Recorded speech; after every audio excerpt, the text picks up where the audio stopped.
Hey hey hey, selamat datang lagi di channel ini, channel yang memberikan informasi seputar anime. Kali ini aku akan membahas alur cerita anime tentang seorang bocah yang overpower.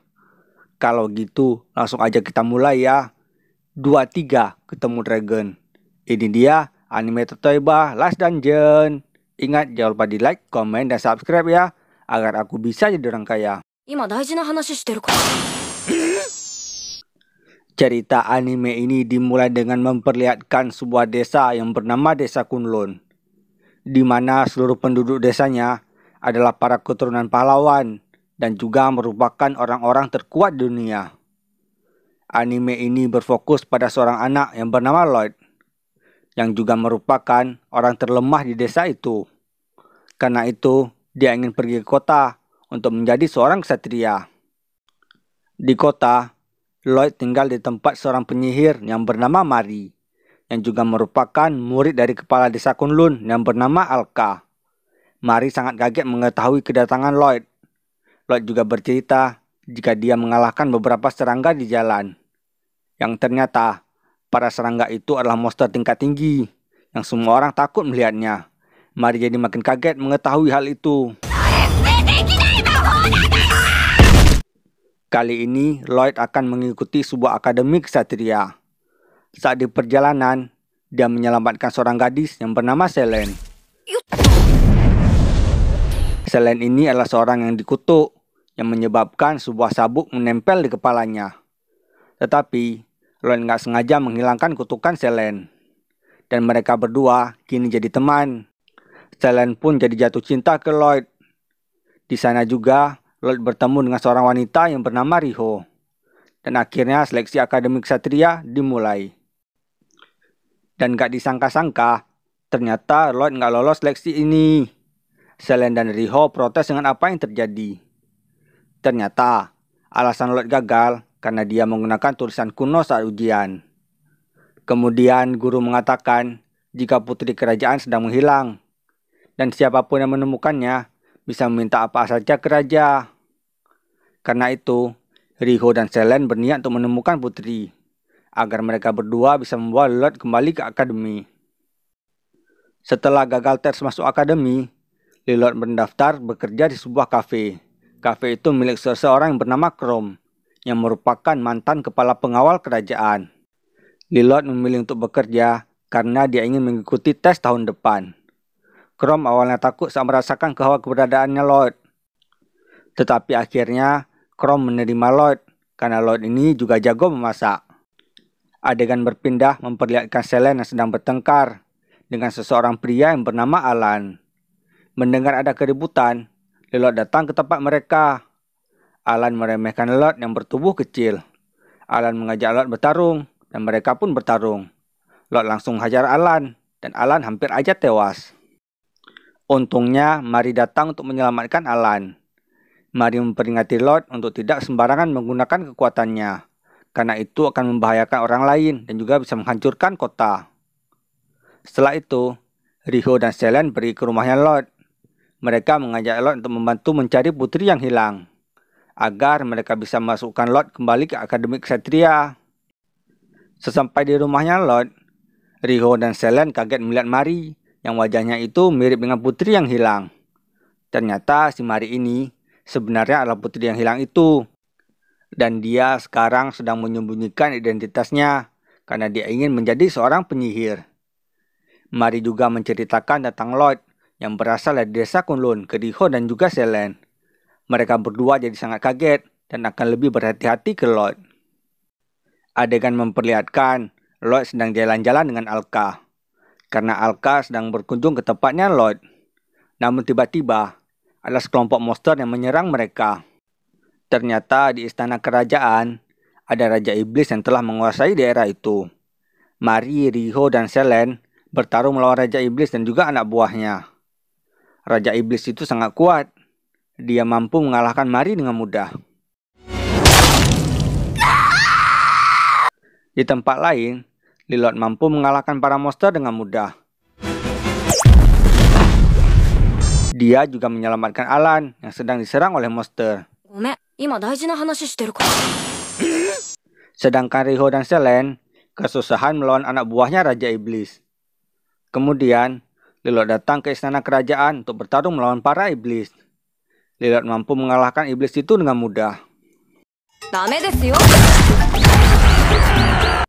Kemudian Mary meminta bantuan Lloyd untuk mengalahkan Raja Iblis. Tetapi, Lilot ini pikir kalau Raja Iblis itu adalah manusia yang sedang cosplay. Dan Lloyd mampu mengalahkan Raja Iblis hanya dengan sapu tangan. Ternyata sapu tangan yang digunakan Lloyd itu adalah sebuah rune kuno yang mampu mengalahkan iblis dengan mudah. Raja Iblis dan pasukannya kini semuanya telah tewas. Para penduduk pun jadi sangat bahagia. Kemudian, abangnya Lloyd yang bernama Soma juga datang untuk memberikan selamat ke Lloyd. Karena Lloyd telah berhasil mengalahkan Raja Iblis. Dan Soma tiba-tiba menghilang karena dia melihat Alka. Berkat prestasi yang luar biasa, sekarang Lloyd telah diterima di Akademi Ksatria. Kali ini, Mary membawa Lloyd ke tempat pedang suci berada, di mana belum ada orang yang mampu mencabut pedang itu. Tetapi, Lloyd ini mampu mencabut pedang itu dengan mudah. Di Akademi Ksatria, awalnya semua berlangsung dengan normal. Tetapi, saat praktek sihir, Lloyd menunjukkan kekuatan yang luar biasa. Yang membuat semua orang jadi kaget dengan kekuatannya Lloyd. Kali ini diperlihatkan ada dua orang gadis datang ke rumahnya Mary. Mereka itu bernama Pena dan juga Pilo. Mereka berasal dari negara Rokujo. Tujuan dari kedatangan mereka adalah untuk mencari keberadaannya Riho. Kemudian, Lilot datang ke tempat itu. Pena dan Pilo jadi ketakutan saat mereka merasakan hawa keberadaannya Lloyd. Karena mengetahui kekuatannya Lloyd sangat kuat, Pilo meminta untuk menjadi muridnya Lloyd. Tetapi Lloyd itu nggak mau. Adegan berpindah memperlihatkan para pelajar dari Akademi Rokujo datang ke Akademi Ksatria. Ada seseorang dari Akademi Rokujo yang bernama Chalchief memprovokasi Riho. Karena Riho ini sebelumnya berasal dari wilayah Rokujo. Ternyata tujuan dari kedatangan mereka adalah untuk mengajak Akademi Ksatria bertanding. Akademi Ksatria pun setuju bertanding ke Akademi Rokujo. Sebelum bertanding, mereka melakukan uji coba. Akademi Rokujo diwakili oleh Pilo, sedangkan Akademi Ksatria diwakili oleh seseorang yang bernama Mikona. Dan Mikona kalah telak dalam pertarungan ini. Seminggu kemudian, hari pertarungan antara Akademi Ksatria melawan Akademi Rokujo pun dimulai. Di mana hadiahnya ini adalah pedang legendaris yang dicabut Lloyd sebelumnya. Semua orang pun kini jadi lebih bersemangat. Pertarungan pun dimulai. Pertarungan pertama antara Selen melawan Pilo. Selen lebih unggul berkat kekuatan sabuknya.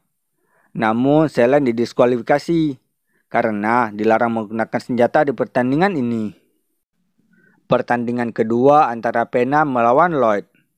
Pena menggunakan sihir yang luar biasa yang membuat Lloyd nggak bisa bernafas. Namun sihir itu nggak berguna ke Lloyd dan Lloyd mampu mengalahkan Pena dengan mudah. Pertarungan terakhir antara Chalchief melawan Riho. Mereka berdua bertarung dengan sengit. Pertarungan ini berhasil dimenangkan oleh Riho. Akademi Ksatria pun akhirnya memenangkan pertarungan atas Akademi Rokujo. Keesokan harinya, Chalchief nggak menerima kekalahan. Chalchief menyuruh anak buahnya untuk menyerang Lloyd dan juga untuk mengambil pedang suci milik Lloyd. Pilo juga ikut bertarung, tetapi Lloyd berhasil menang dengan mudah. Karena sekarang sedang libur, kali ini Lloyd bekerja paruh waktu di sebuah hotel. Lloyd bisa bekerja di tempat ini berkat rekomendasi dari Chrome. Di tempat itu juga ada karyawan lain yang bernama Kikyo. Adegan berpindah memperlihatkan Kikyo sedang memantau di sekitar hotel. Kemudian ada seorang monster yang menyerangnya. Untungnya, Lilot datang ke tempat itu dan Lilot berhasil mengalahkan monster itu dengan mudah. Adegan berpindah memperlihatkan Lilot yang sedang ingin membawa teman-temannya ke desa Kunlun. Akhirnya mereka semua bisa masuk ke desa Kunlun. Sampai di sana, Teman-temannya Lloyd kaget melihat kekuatan dari para penduduk desa Kunlun. Bahkan, bocil-bocil di sana bisa bermain-main dengan naga terkuat di dunia. Pada malam harinya, mereka semua berpesta di rumahnya Lloyd. Kali ini diperlihatkan seorang penyihir muncul di kerajaan. Penyihir itu bekerjasama dengan Euk untuk membawa banyak monster untuk menghancurkan kerajaan. Orang-orang yang ada di sana pun jadi ketakutan. Untungnya, Lloyd berhasil tiba di sana, dan dia mengalahkan para monster itu dengan mudah. Kemudian, Euk mengeluarkan sebuah golem yang sangat kuat. Lloyd pun bertarung melawan golem itu. Golem itu mampu membuat Lloyd terpojok. Untungnya, Lloyd pun mampu bangkit dan berhasil mengalahkan si golem itu. Ternyata, semua penyerangan ini adalah rencananya Soma. Karena Soma ingin menghibur adiknya, dan dia ingin menjadikan Lloyd sebagai pahlawan kerajaan. Dan akhirnya, alur cerita anime Tatooine Balas Dungeon selesai. Terima kasih telah menonton video ini. Jangan lupa di like, di komen sebanyak-banyaknya jika kalian ingin buat alur cerita anime seperti ini lagi. Terima kasih telah menonton semuanya.